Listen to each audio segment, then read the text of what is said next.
Hello, folks, and welcome to Dangerous Ideas. I'm Lee Camp. How the hell are you doing? Holy shit, holy. I've got a big show for you today, so thanks for being, they're all big shows. It's always huge. Just accept it. Just be okay with it. How is everybody? It's a hell of a Monday. We got today on the show, someone says they're voting Yard Rock in the comment section. Absolutely. Every day, it seems more and more like Yard Rock should win this thing, doesn't it? yardrock2024.com, in case you're wondering what in God's name I'm talking about. But it has become the party of Dick Cheney versus the party of Donald Trump. That is what we have now, and I will be talking more about that, digging into that a little bit coming up soon. I will later at the end of the hour be doing a special segment for members in which I will be talking about the topic that I have never talked about before. The topic that I have refused to ever I don't know if I've refused to ever talk about it, but it is not a topic I've spent a lot of time on. And that topic is transgenderism. But don't worry. I don't have the same takes that you might get from everybody else. But I haven't refused to talk about it. It hadn't been, unlike every other comedian on the face of the earth, for some reason, it has not been my focus as if it's the only thing going on in the world. And I'm doing a special segment at the end of today's show on that.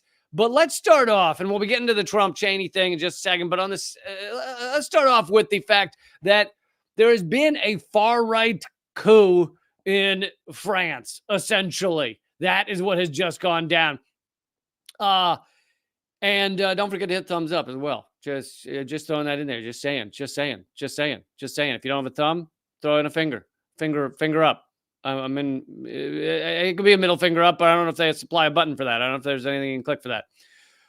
But Macron has ignored. I didn't know this was a possibility. I didn't know France made it so this could happen. But Macron has ignored the fact that the left won the election and has put in a far-right president. So this is coming from the Canary, which .co, which does good work. A lot of their articles about Britain, where they're located. But French President Emmanuel Macron has ignored that the Nouveau Front Populaire, New Popular Front, left-wing alliance won the most seats in France's snap legislative election in early July, and instead has installed Michel Barnier, which I think is also a type of pastry. He has instead appointed a prime minister from the right. This party won. Did I say president earlier? Oops. Prime minister from the right. This party won 7% of the vote. So now the prime minister is the guy from the party that won 7%. Apparently this can happen in France. I don't know if it's ever happened before, completely ignoring the elections. And, France, listen, you guys were good with the guillotine. Is it not time to roll them out again? They're probably still there, right? Look in the museums. They're still sitting there. They're ready to go, I'm sure. They're probably waving their arms. Coach, put me in, coach. Put me in. It's time for Rudy. Rudy should come off the bench. So I guess this guy's being named Gilly. Guillotine.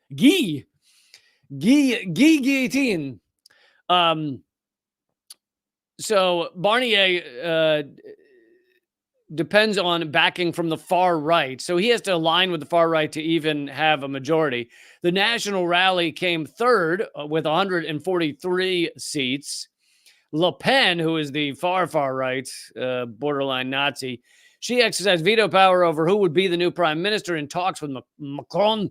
Macron and her later agreed on the appointment of Barnier. Former investment banker at Rothschild and Company, Macron, made the choice to make the far-right kingmaker, demonstrates so-called centrists will opt for fascism to keep the left out. That's from this article. To say that in a more clear form, he's basically acknowledging, Macron and the neoliberals are acknowledging that putting in a far-right lunatic is better than having anyone who's actually left wing. So the left wing wins the election and they just put in a far right lunatic. Anyway, left-wing leader Jean-Luc Mélenchon said the election was stolen. He said the president of the republic has just officially denied the result of the legislative elections that he himself had called.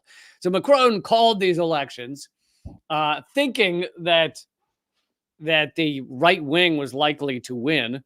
And instead, the left-wingers in the country got together and won the election. And yet he just ignored them and he put in a right winger. And so there are large protests going on right now in France. Let's see, where's that? Hundreds of thousands of people took to the streets of several French cities on Saturday, September 7th, to protest against what has been dubbed an electoral theft committed by Emmanuel Macron. The protests were called by the center-left coalition New Popular Front in more than 150 cities across France. And you know how big that is? France doesn't even have 150 cities. So they literally built new cities so that they could call more cities to the protest. They had to build roughly 38 cities to make it to 150 cities across France, standing up and fighting back, furious over this right-wing coup. And as some of you may have guessed, I don't have any evidence that there was U.S.-backed pressure to make Macron do this. But here's the thing. France has largely become a vassal state of the United States and NATO. France is one of the most powerful countries in Europe, but all of Europe has now just basically given over to whatever the United States wants. I mean, this proxy war in Ukraine has been terrible for France, terrible for Germany, and yet they bow down and they go, yes, yes, whatever you want, big empire in the sky, whatever you tell us to do. And so it wouldn't at all surprise me. It seems quite logical that Macron is getting advice from the U.S. empire as to how to proceed in these matters. And that advice would, of course, be do whatever you have to keep the left out of power.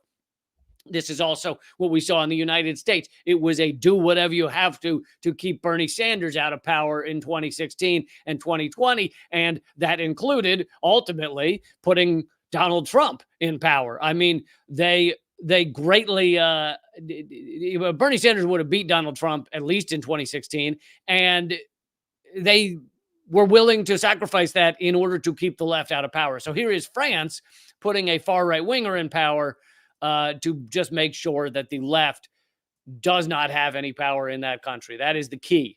Make sure that the left doesn't come to power, because then you know what could happen is people could end up with things like Social Security and stuff. I mean, they have that in France, but I'm just saying, like social safety net stuff.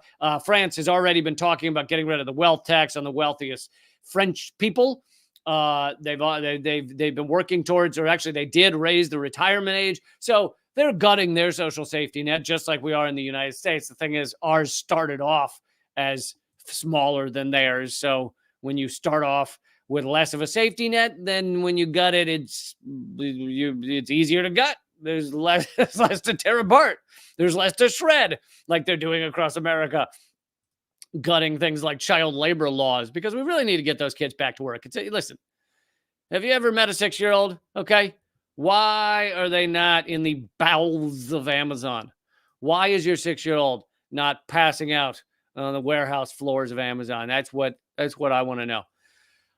Okay, so right-wing coup going on in France, likely U.S. backed, but we'll equivocate and say U.S. cheered on right-wing coup in France right now. So to all the protesters in France, more power to you. To all 150 cities, especially those of you who built your cities just in the past few days so you can have 150 cities to stand up against this, more power to you. Keep fighting. Roll out the guillotines.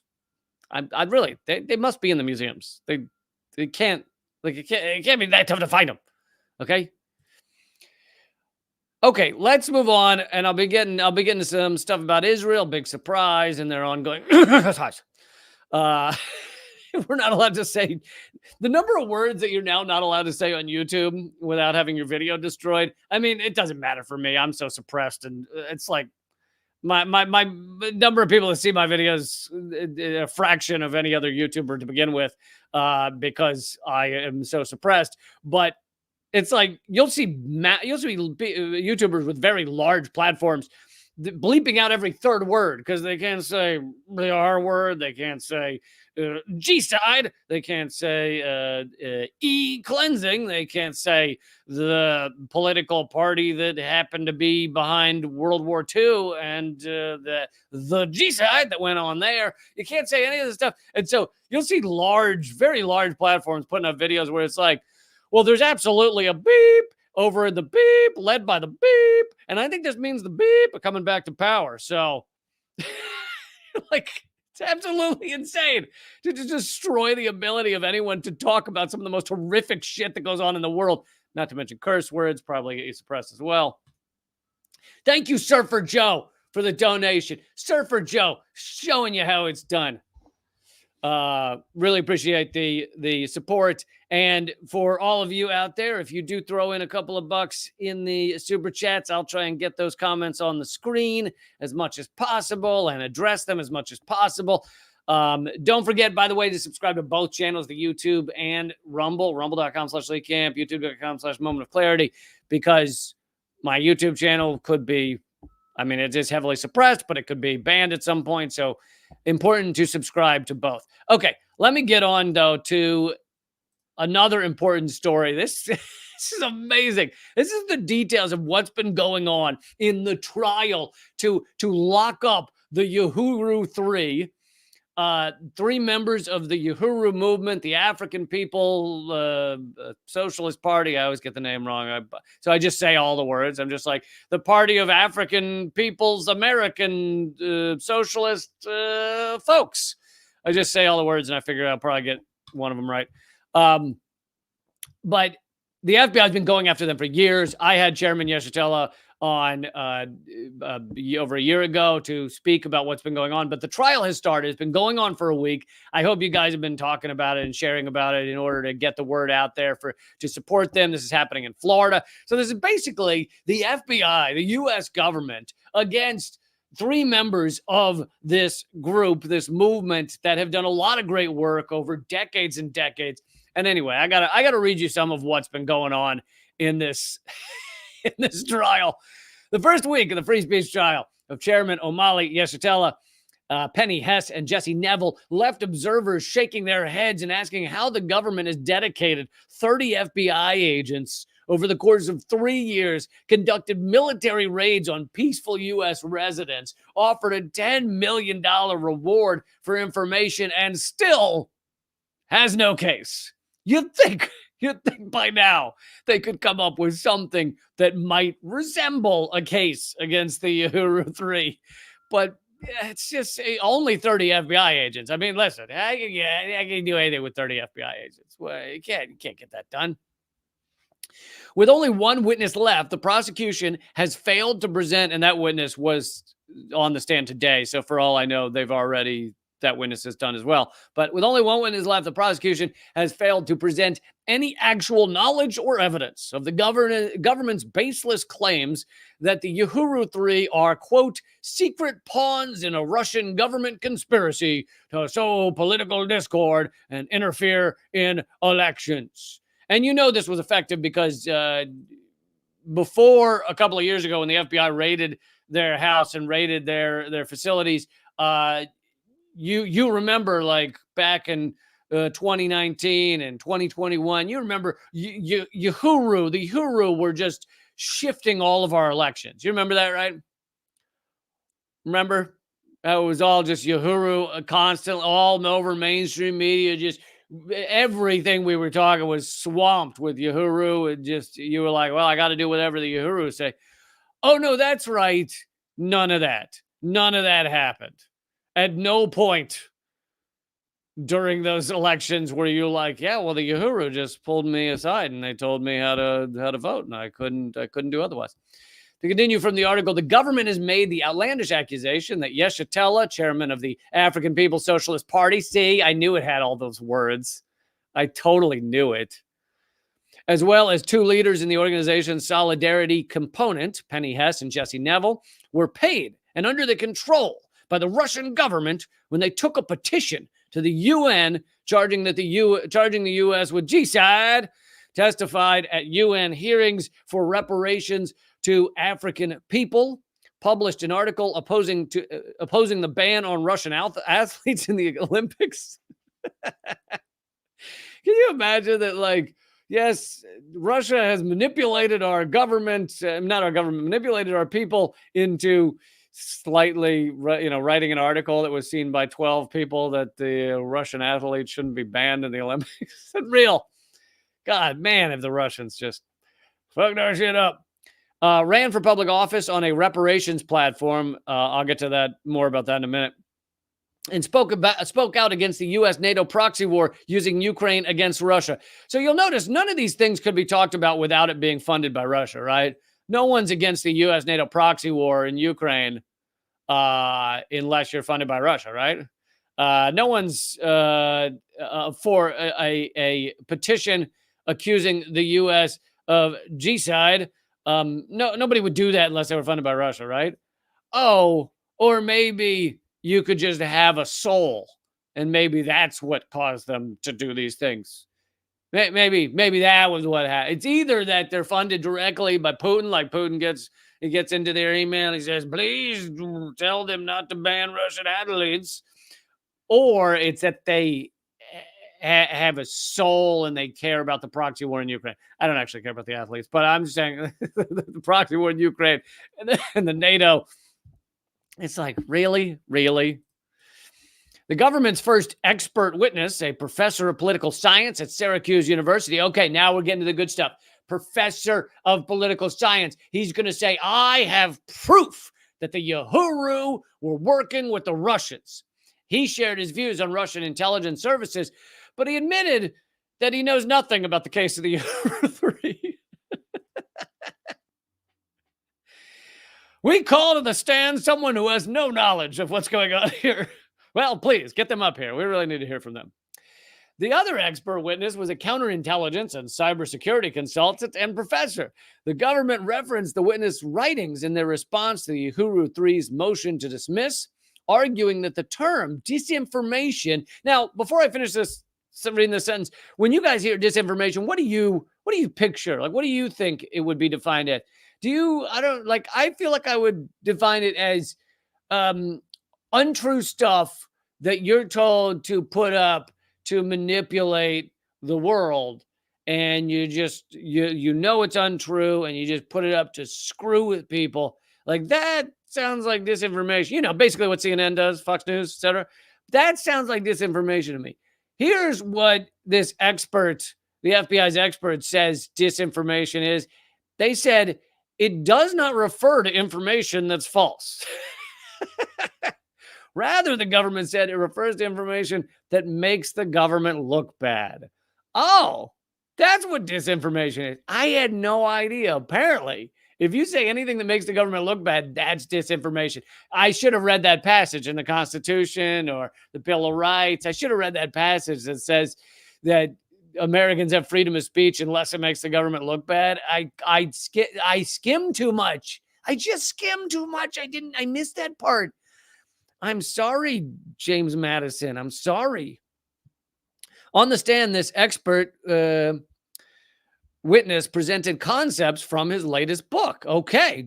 Was the latest book about how the Uhuru 3 have manipulated Americans and destroyed their faith in their government? Is that what the book was about? Actually, the expert witness then confessed he had no direct knowledge of the Uhuru 3 case. The FBI just is putting up one person after another who's a quote-unquote expert and has never heard of the Uhuru 3 case. They're just an expert on things. Next time we're calling a guy who's an expert on mushrooms. He's going to tell us how he likes mushrooms. An FBI digital forensics agent described how he copied and compiled data from seized documents, emails, iCloud accounts, and Facebook messages in order to create summary reports consisting of only those portions of the documents chosen by their supervisors. In other words, they combined bits of information out of everything the Uhuru group has ever posted or done or said. They took bits of information out of context and they fabricated a narrative that made them feel good. This is what the FBI, this is what the FBI did. They took everything. I mean, imagine if you took everything I've ever posted and you took like bits of sentences and put them together into some, Mad Libs. Can you imagine the crazy shit that you could make it look like I said? Hell, if you just took the stuff that was sarcastic, like when I go, hey, I hope a meteor takes out planet Earth. If you just took that sentence and put it on a piece of paper and said he would like a meteor to kill everyone on the planet, then yeah. If you take the sarcasm out, very different conversation. The Uhuru movement was a prominent voice in protests. So a lot of what they're accusing them of, it goes back to even 2014 when they apparently some members of the Uhuru went and spoke in Russia. I think maybe they were paid to speak in Russia, which, by the way, it's not uncommon for people to be paid to speak places. It does not mean that they are then controlled by those human beings that pay them to speak, or pay them for an article, or pay them for a video, or that's what a lot of writers do, is they're paid for a video. It doesn't mean that they're told what to say. Now, there are organizations like CNN or MSNBC or Fox News where you are paid and told what to say. That does happen, but it does not automatically mean. I've been paid to write for many outlets, and it doesn't mean they're telling me what to say. Anyway, go back to this. Back in 2014, the Uhuru movement was a prominent voice in the protests going on across America. It received many offers of support, including from the anti-globalization movement of Russia. I don't know anything about that movement, but anyway. So it was the leadership of the Uhuru movement that attracted support from around the country and the world. It was not the orders of a Russian NGO that caused the Uhuru movement to do the work or express the opinions it had been doing for more than 60 years. So the Uhuru movement basically has the same stances. I mean, obviously, they insert topical news wherever, but what they've stood for has been essentially the same throughout their entire history. And yet recently, because the FBI wants to lock them up and wants to show that we don't have freedom of speech anymore, the same stances they've always had are now considered criminal behavior. The prosecution introduced communications from the anti-globalization movement's president, Ionov. So this is a Russian non-governmental agency, so not connected to the Putin government.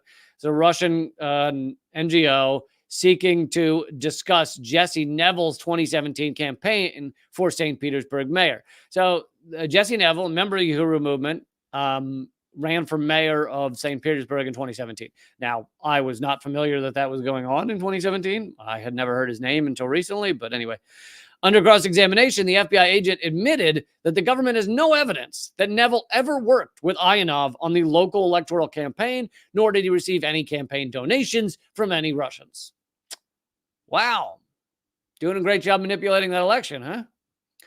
The trial continues on Monday, September 9th, with cross-examination of the latest FBI agent, followed by one more government witness. Can I take a wild guess that these people are going to say they have no information about the Uhuru trial or Uhuru 3 case? Because that seems to be a theme. It's bringing up witnesses that go, I have no idea what the fuck's going on here. They're like, I don't know. Why am I here again? The Uhuru 3 attorneys then will begin their defense, and the case may go to jury deliberations later in the week. The case is being heard on the 17th floor of the Tampa, Florida, federal court. If you'd like to attend, it's the largest courtroom in the courthouse, and it's been packed with supporters all week, spilling into the overflow rooms. I always thought I was called to jury duty recently, and I was in one of the overflow rooms, and it's always it just offends me to be called overflow. I don't like to view my humanity as overflow. Just don't love it. Okay, folks, so that's what's going on with the Uhuru, one of the many political, I mean, they're not political prisoners yet, but political raids, political persecution going on in America, right? America doesn't have political prisoners. No, not at all. We don't have that at all. We've never had political prisoners of any kind. Stephen Hunsker. And we don't have political prisoners that we hold in other countries, Julian Assange, at all. So I just like to remind you, as this case goes on, this is not what we do, except that we're doing it totally. That's the Uhuru movement. So let's keep up with what's going on there and hope they don't get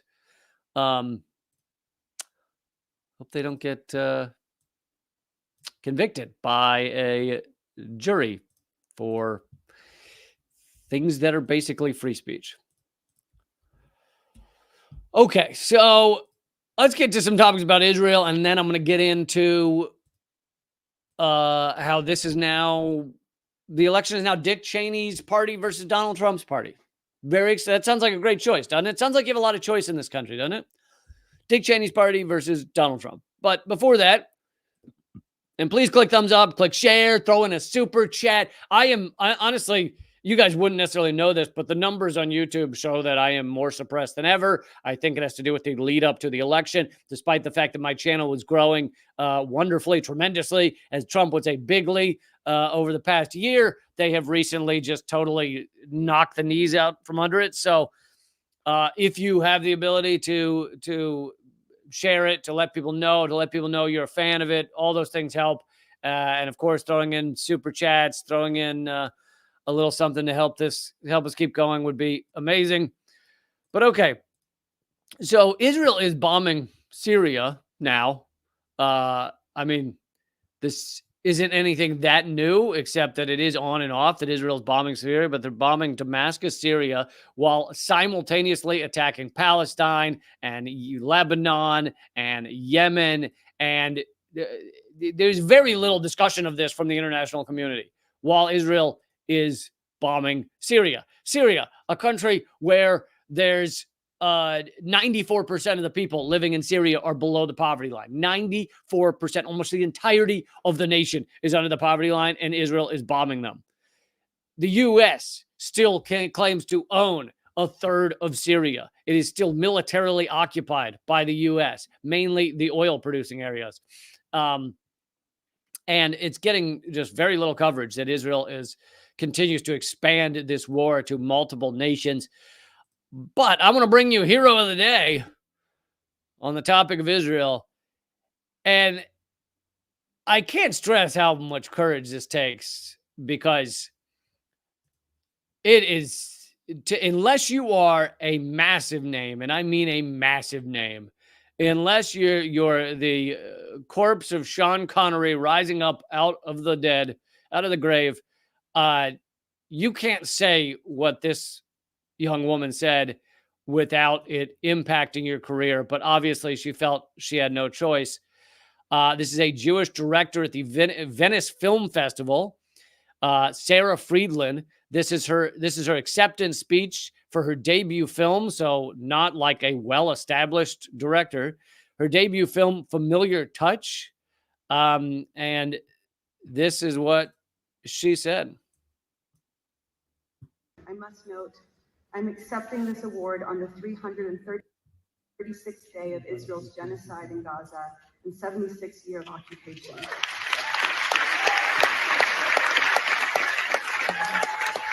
I believe it is our responsibility as filmmakers to use the institutional platforms through which we work to redress Israel's impunity on the global stage. I stand in solidarity with the people of Palestine in their struggle for liberation.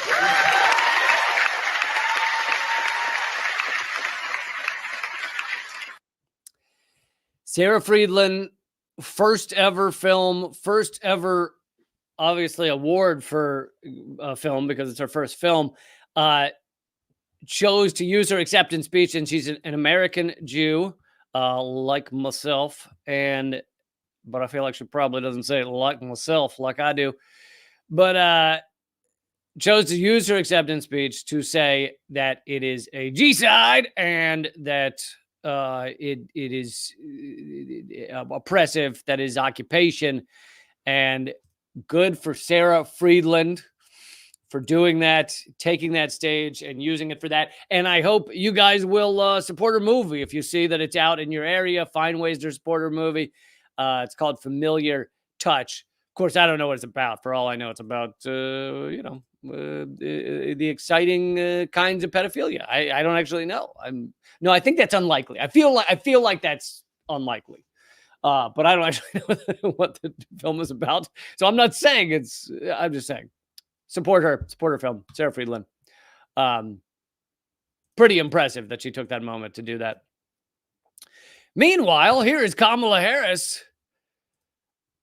Her statement. She has finally put out a policy on her website. I went to her website today. She's finally put out her policy on Israel, and it's very tough to find. If you go to the website, they're like, donate, and then you think that the website is just entirely like, how much do you want to donate? And you kind of have to. I scrolled through the whole website thinking I would find a big obvious tab that says policies, and then eventually I found a small word that says issues, and you click on that, and then here is the entirety of her policy, Kamala Harris's policy on Israel. Vice President Harris will never hesitate to take whatever action is necessary to protect U.S. forces and interests from Iran and Iran-backed terrorist groups. Okay, you still haven't mentioned Israel. Vice President Harris will always stand up for Israel's right to defend itself. Whenever Israel murders people, it's defending itself. Whenever they murder 40-some thousand people, bombing children on a daily basis, killing 5 Palestinians per hour for the past 11 months, committing a genocide for 11 months, killing more journalists than she didn't say any of this stuff, by the way, killing more, be odd if she did, killing more journalists than the entirety of the Vietnam War, killing more journalists than the entirety of World War II, killing more UN staffers than any other conflict ever, killing more medical professionals than almost any conflict, probably. They can do all that. It's just called defending yourself. So remember that. It's defending yourself. She will always stand up for Israel's right to defend itself, and she will always ensure Israel has the ability to defend itself. Okay, she's said defend itself twice. By the way, ensuring it has the ability means sending them lots of bombs. That's code for I'm going to send them lots of bombs. She and President Biden are working to end the war in Gaza such that Israel is secure. The hostages are released. She means only Israeli hostages in Gaza, not the 10,000 hostages that Israel's holding. Those don't count as hostages. She will end the suffering in Gaza, and the Palestinian people can realize their right to dignity, security, freedom, and self-determination. She and President Biden are working around the clock to get a hostage deal and a ceasefire deal done. It's not true. President Biden goes to bed at 5 p.m. So he's not working around the clock. He's working in a certain portion. There's 3 hours that they consider him awake and cogent. And during those 3 hours, he's also not working for a ceasefire because Netanyahu doesn't want a ceasefire. So Biden just sends them lots of missiles and bombs and says, go to town. They could, of course, have a ceasefire at any minute. Because all they'd have to do is say, no more bombs for you. And then it would be done. It would be over.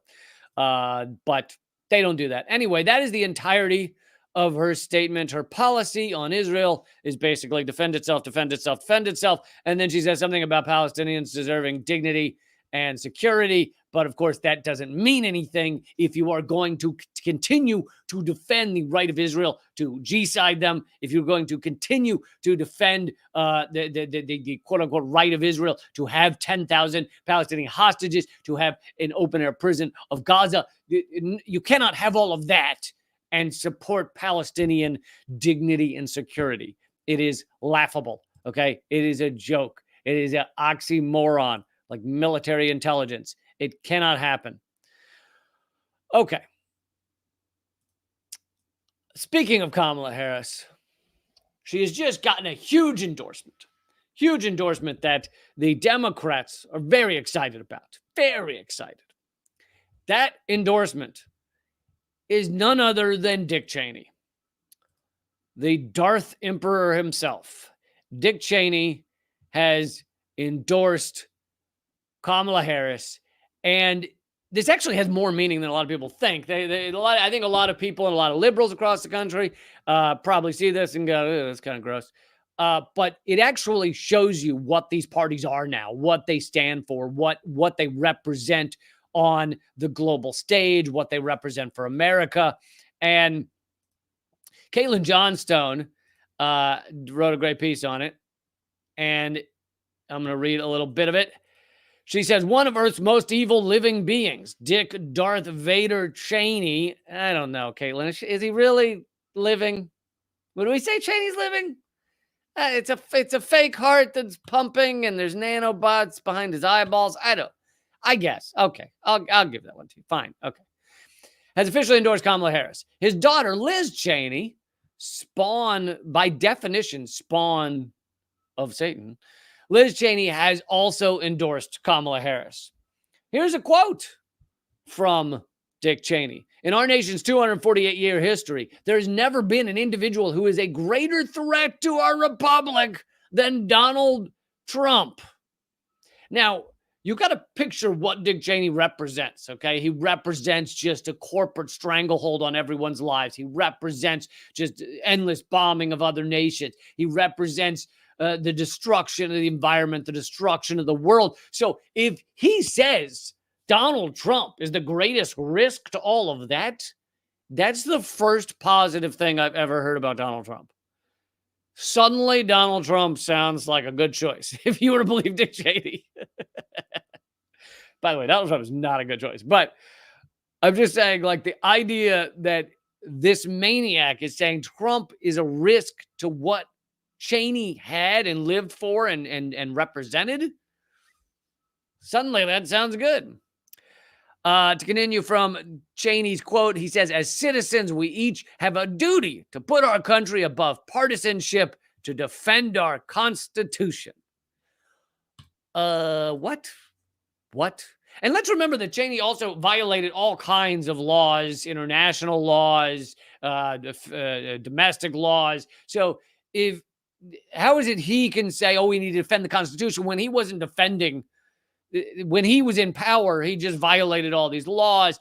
He got laws changed to allow his companies to violate laws. He also was one of the biggest to enrich themselves with the presidency. I realize he was vice president, but he was controlling things. So he was enriching himself with the presidency by being the head of Halliburton before being president and before being vice president, and then being vice president, controlling things, and giving all the contracts to Halliburton, going to war in Iraq and giving all the contracts to Halliburton, continued to heavily enrich himself. So he basically laid the groundwork for what Donald Trump ultimately became, is a president that just enriches themselves with the president. You could argue that Cheney did it in a way that really threw all the chains off, all the slight regulation on doing that.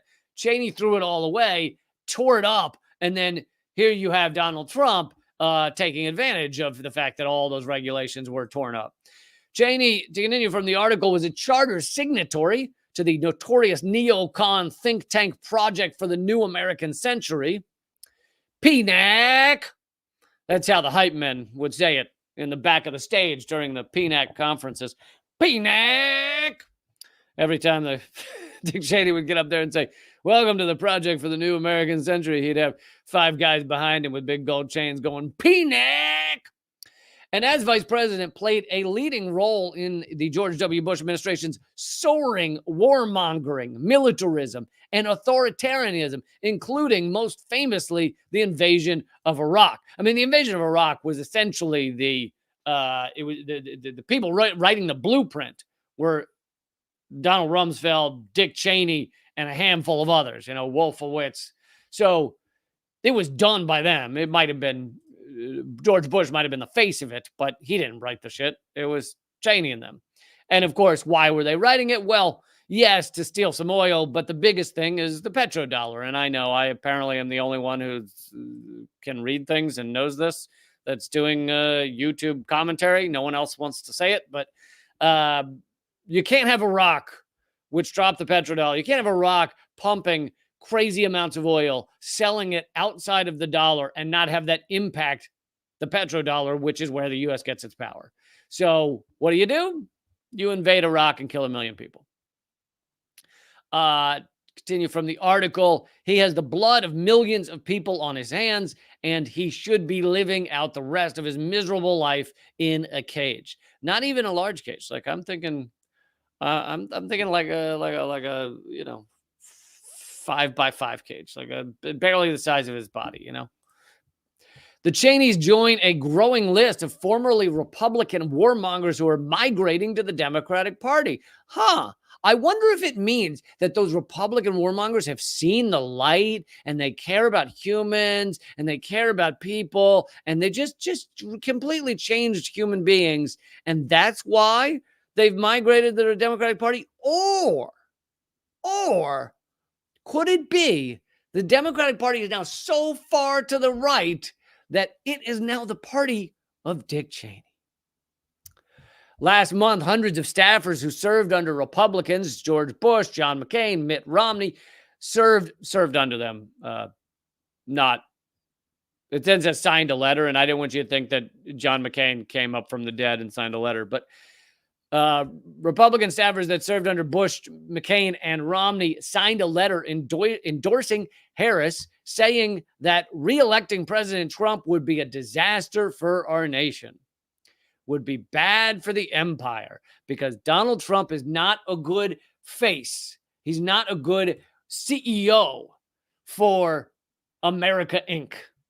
He makes America look bad because he says the quiet part loud, and there's a million reasons he makes the empire look bad, but they want to keep doing their pillaging without having somebody at the top of things that is so loud and in your face that it gets attention from the rest of the world and ruins the blueprint to continued hegemony.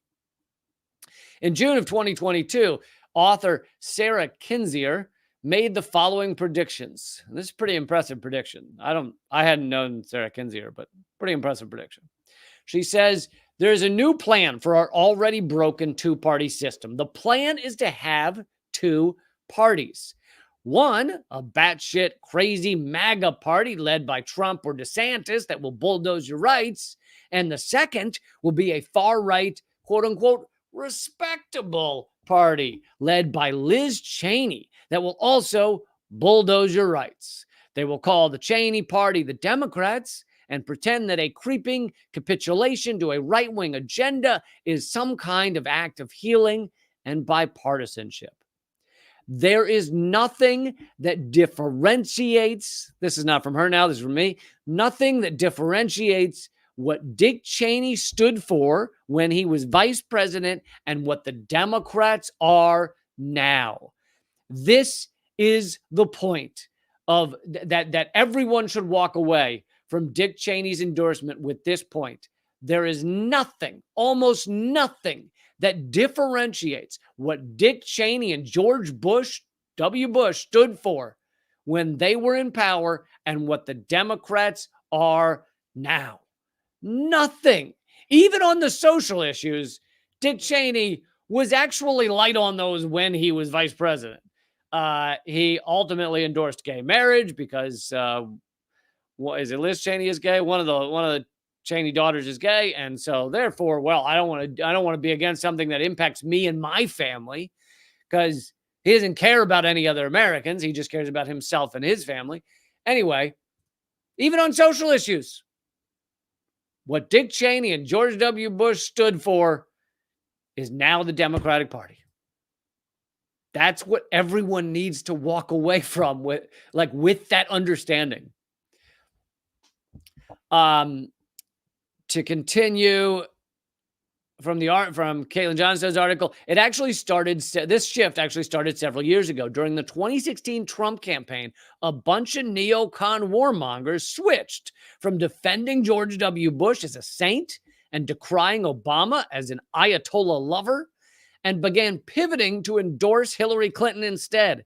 After Trump won, this coalition between Democrats and Bush-era neocons grew even stronger with the creation of a new Democratic think tank project, multiple new Democratic think tank projects led by Iran rape. Can't say that word on YouTube, right? Or you can't possibly discuss RAPE. You get no one. They won't show your video to anyone. The Iraq R word neocons like Bill Kristol. We're seeing two warmongering oligarchic parties shoving the Overton window of acceptable opinion as far in the direction of imperialism, militarism, and tyranny as possible under the leadership of some of the very worst people alive.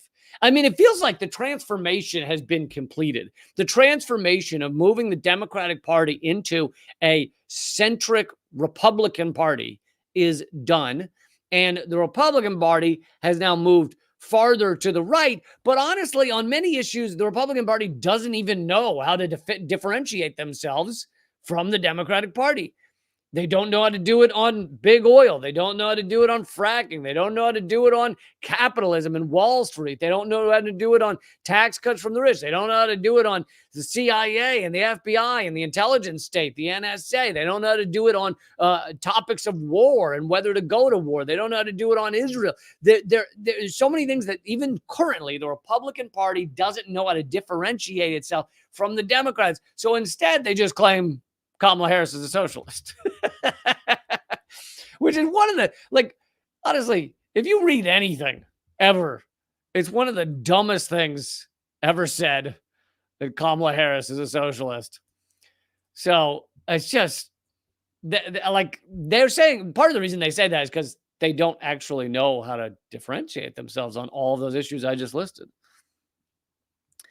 Progressives who want health care and a ceasefire in Gaza are being dismissed and ignored while alliances are being made with the world's most blood-soaked imperialists. The Trump party against the Cheney party. And no matter who wins, the empire wins. I feel like the better way to say that is no matter who loses, the empire wins. I'm gonna deduct 1 point, Caitlin, on that one, because it's just funnier. It's more interesting to say no matter who loses, the empire wins. But anyway, that being said, all important points, and you know, this is why you gotta step away from the federal election. You gotta say you're voting for Jill Stein or Claudia de la Cruz or the Yard Rock. You've got to be a part of something else and be a part of building something else. And that's why I love bringing to you, the positive story. I love being here with you guys. And I love bringing to you the positive stories of those creating change on the ground in a variety of ways, because that's where this world will change, where and how this world will change, not by re-electing or electing just genocidal maniacs. It doesn't. That is not change. It's nothing. That's insanity to be a part of that. It's infuriating. And here's how this story's fairly meaningless, but here's how unhinged these people are and how they're just recycling the same sociopath. They don't even have anyone new to throw at us. The U.S. climate envoy, which you already know is a meaningless position because no one's destroying this planet more than the U.S. The U.S. climate envoy. I mean, the only other country that pumps more greenhouse gas emissions into the atmosphere is China. But if you look at it per capita, China is, 4 United States? Maybe more? So it's ridiculous to compare those two numbers. China has 1.4 billion people. The U.S. has 330 million. So to go, oh, no, China's worse. Not per capita. It's nowhere near worse. Anyway, the U.S. climate envoy is now John Podesta. John Podesta, the man who was outed in the Clinton emails, by the way, all those leaked Clinton emails, none of them have been, no one argued any of them were fake or false. And if they did, they were proven wrong. They were all true. So You can sit here and argue till your face is blue about where they came from, who hacked them, who leaked them, etc. Doesn't change the fact that mass corruption in those emails. Podesta was plenty of that corruption and horror show. So, but the ruling elite are still willing to give him positions to he's still part of the government. Who knows what he gets paid to be the climate envoy, but it shows how meaningless this position is that they put someone who's been proven so corrupt and so useless as John Podesta. This article's about how he's meeting with his counterpart in China. And, you know, they're talking about how important COP29 is, Cop Out 29. They're showing how important it is, you know, to get these COP resolutions written. But nothing ever changes. You have the climate summits, nothing ever changes. Now, even when something signs, like the Paris Climate Accords was the biggest one, right? Big deal. Big deal. Nothing changed. I think it's 2 nations. Last I heard, 2 nations actually abided by what they signed in the Paris Climate Accords. So, and then the liberals made a big deal about, oh, Trump ripped up the Paris Climate Accords, and that's why he's worse than anyone ever. They didn't make a difference anyway. It doesn't matter who rips it up because they didn't make a difference. No one was abiding by them. No one was changing. Big oil and big banks were celebrating when the Paris Climate Accords were signed because they were meaningless. Speaking of the environment, although here's some good news about the environment. I'm going to actually bring you good news about people standing up and fighting back. And by the way, in a minute, now's your chance. If you aren't already a member at leecamp.net, my locals page, in a minute, I'm going to bring a special extra segment on the topic that I have never addressed. Not really. I've had a few sentences here or there, but not really. I'm going to bring that rant, that comedy rant, I'm going to bring to you only to those of you at leecamp.net, my locals page. If you go to leecamp.net, scroll down to become a subscriber, and that way you can get that extra segment in just a few minutes. But here's some good news of environmental activists, First Nation environmental activists. This is an article about the largest dam removal in U.S. history has completed. The Klamath River is free of 4 huge dams for the first time in generations. But for the Yurok tribe, the river's restoration is only just beginning, starting with 18 billion seeds. Brooke Thompson has been fishing on the Klamath River ever since she was a child. She calls it she said the river at that time when she was a child was their grocery store. They could go there and fish anytime they needed food. But there was an absolute catastrophic fish die-off in 2002 after the dams were put up. She says it changed everything.